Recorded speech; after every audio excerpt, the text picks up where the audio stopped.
Assalamualaikum warahmatullahi wabarakatuh. Perkenalkan, nama saya Desyantia Putri dari Prodi Manajemen. Dari pembelajaran yang sudah dibahas pada pertemuan ke-13 dengan tema Wawasan Nusantara.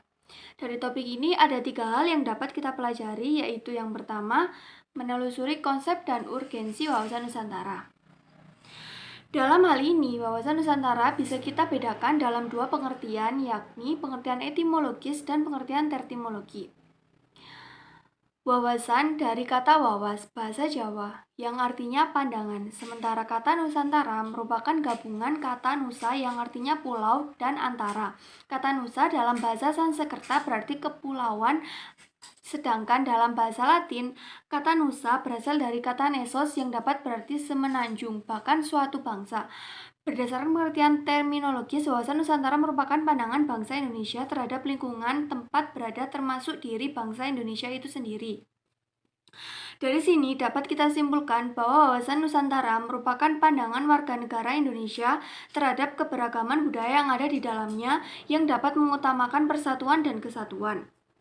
Kedua, menggali sumber historis, sosiologis, dan politik tentang wawasan Nusantara. Sebelum keluarnya Deklarasi Juanda, wilayah Indonesia didasarkan pada Ordonansi 1939, sebuah peraturan buatan pemerintah Hindia Belanda. Isi ordonansi tersebut pada intinya adalah penentuan lebar laut lebar 3 mil laut dengan cara menarik garis pangkal.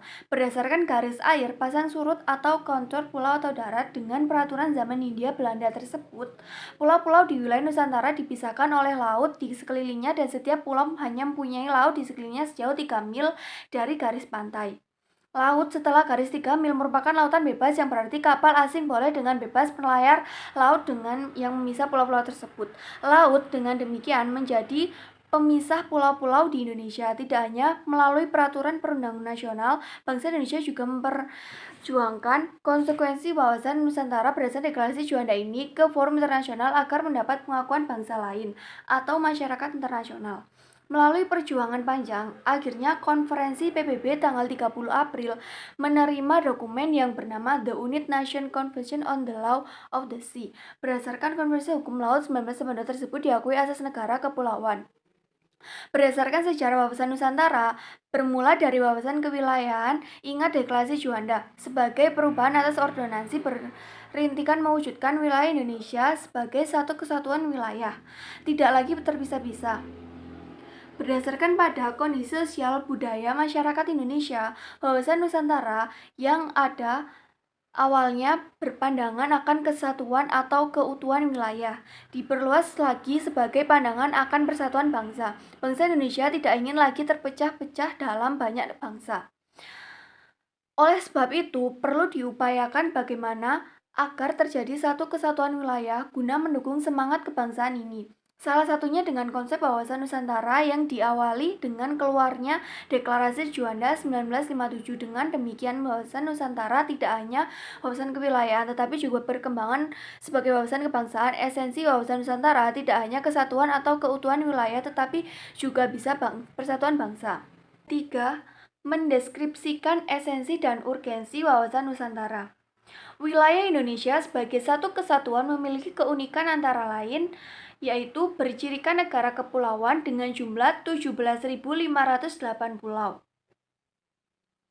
Selain itu, Indonesia juga memiliki jarak utara-selatan 1.888 km dan jarak timur-barat 5.110 km. Terletak pada garis khatulistiwa. Selain itu, berada pada iklim tropis dengan 2 musim. Dan juga menjadi pertemuan 2 jalur pegunungan yaitu Mediterania dan Sirkumpasifik. Dan juga wilayah yang subur dan habitable dapat dihuni. Kaya akan flora, fauna, dan sumber daya alam. Sekian penjelasan dari saya dari materi pertemuan ke-13. Terima kasih.